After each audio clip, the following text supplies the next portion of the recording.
Hello, everyone, and thank you for joining me today. We are about to start a focused webinar on dishonest behavior in contact centers. This topic has garnered significant interest and is truly international in scope. Today, we are welcoming over 100 participants from 18 countries. Not all the people will be able to join, that's usual, but we will share the recording after the webinar itself. So let's start and not let the people who joined in wait. What I can say, without exaggerating, the agent cheating exists in all call centers, whether they are inbound call centers, outbound call centers, both, regardless of their size, industry, or location. It doesn't matter whether it's an internal team or an external vendor. The severity of the problem can vary, though, as can the tactics used to deal with it. There is no direct benchmark for call avoidance or other types of dishonest behavior in call centers. This makes it difficult to decide how to address it effectively. However, based on our research on data from inbound communication call centers, agents spend on average up to 20% of their time engaging in undetected call avoidance. For the outbound call centers, up to 30% of closed-won calls are not compliant and are disqualified at a later stage. Of course, this situation indicates an issue that needs to be addressed and investigated further for the company. And after a lot of work has been done with these metrics and these results, the numbers got much better. But let's go further for the next information. Due to the lack of relevant benchmarks and strict budgets for contact centers, many companies implement extremely strict call avoidance policies and compliance rules with zero tolerance approach. They measure numerous parameters for each agent, and any agent who deviates from the code even once is immediately fired. Since we have attendees from Germany here today, I must know that this situation never occurs in Germany, although there is still much to work on there. These are the parameters that usually call centers measure for every employee, trying to find out the call avoidance signs or other cheating methods. Unfortunately, all these strict rules and policies do not yield the desired outcome.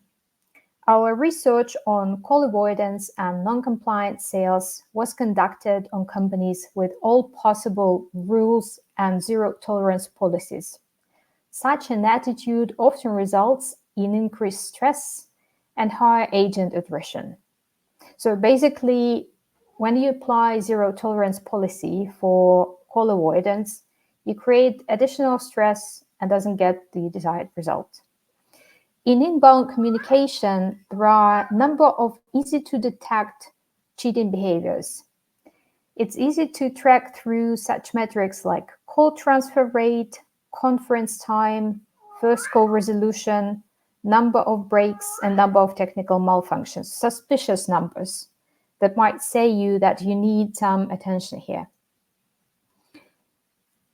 However, some behaviors are very tricky to detect, especially in call centers that employ a work-from-home approach. Let's talk about those in a little bit more detail. Average handle time. When an agent receives an easy-to-handle client request, they keep the client on the line, pretending to search for some specific information. They also track their time on the call with their own watch or phone. This ensures they stay within the boundaries of average handle time and also prevents them from being flagged for any misconduct. At the same time, They avoid putting the client on hold, so the telephony system doesn't register any hold time. However, this results in long pause in the conversation and during which the client is left to listening just to silence. Hang up on customers. So agents might hang up after a pause and they pretend it to be a technical issue. Private inbound calls receiving, keeping the line active after client disconnects.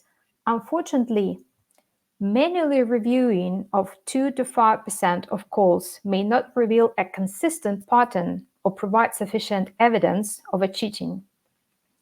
This is why zero tolerance rules are quite common. They allow us to catch one-off issues, but may really fail to identify systematic fraud. Before we delve into tactics how to catch difficult cases in inbound communication, I would like to explore some tricks that agents use for outbound calls. That's also amazing. My favorite, voicemail active listening, I call it.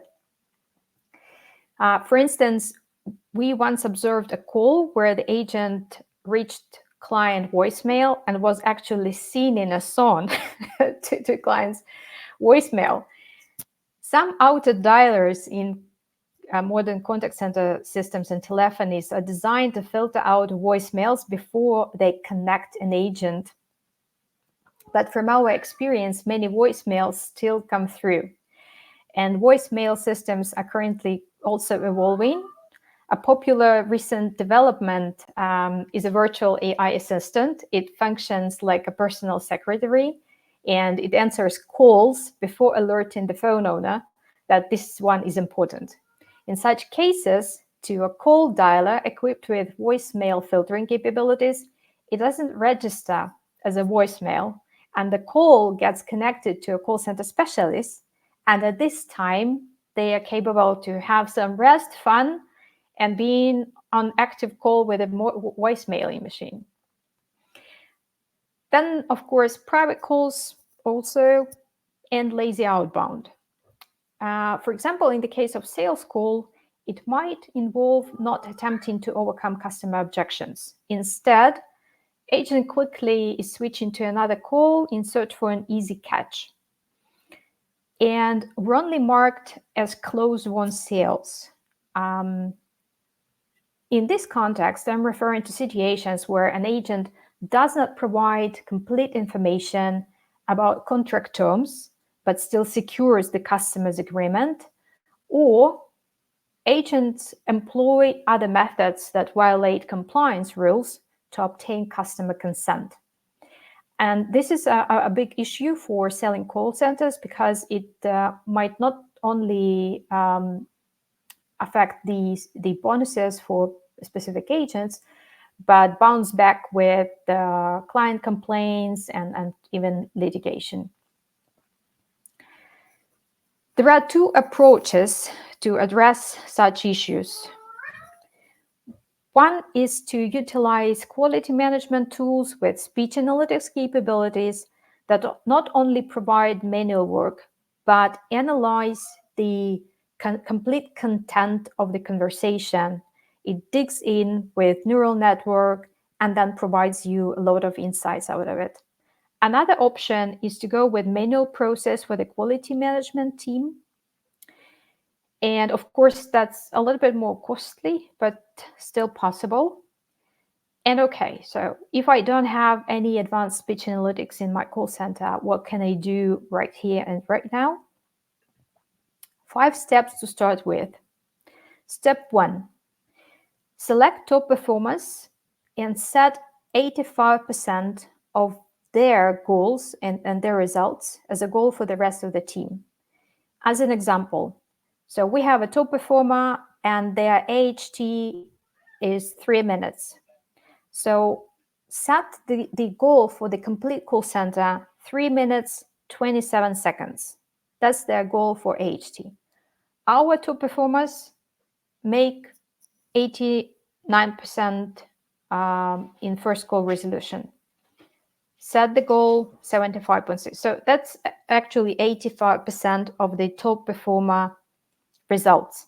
Same for the hold time, call transfer rates, and lots of different metrics that you believe will help you to find the pattern. As a next step, select outliers for detailed analysis. So we have the complete benchmark, we have the set of KPIs, and we check people who really deviate in their results from our benchmark and the KPI set. And then we select suspicious calls with lengthy HT, or maybe a few calls that are very close on timing, one by another coming. So it can show us that the person was manually checking when to stop the call. And manually check 50 to 100% of those for those agents who are under investigation, internal investigation. Then investigate rule violation to identify root cause. Why I'm talking about this? When violation of the rules are uncovered, we need to dig deeper. Ensure that the violation is not just an accident or the result of unforeseen circumstances. There are different situations people get into, and we should have to be sure that these signs of cheating, were real cheating and real fraud, are not just, some situation a person got not on purpose. And when intentional dishonest behavior is confirmed, we have to use these instances as examples to all agents in the contact center to make it clear that such behavior will be detected from now on and will not be tolerated. But the hardest step is step 5.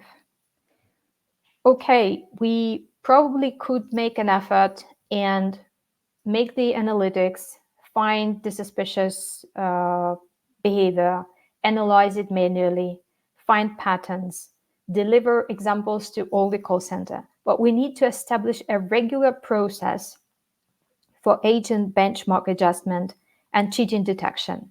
And if we do this just with our current team, that's a really tough task. It requires some analytical skills, it requires additional workload for our quality management team, so it's not easy. But there are tools to help, and the Turing quality management tool with speech analytics capabilities, one of them. It's cost-effective solution. It provides all the functionalities to detect agents, avoid call avoidance, and checking compliance in sales calls. But of course, it's not necessarily that you would like to have it right now. Still, it's interesting to see how it works. We announced live demo of a tool to look all the functionalities of call center agents cheating and dishonest behavior detection. For online bookings, you can use our website. As if you have any questions or desire to share your own experience with me, I'd be happy. You can use my email. And of course, we will send and distribute the recording of this webinar with everybody who registered for today. And we will distribute as well invitation for live demo for February 14th. Stay with us, stay connected. Thank you and see you. Bye.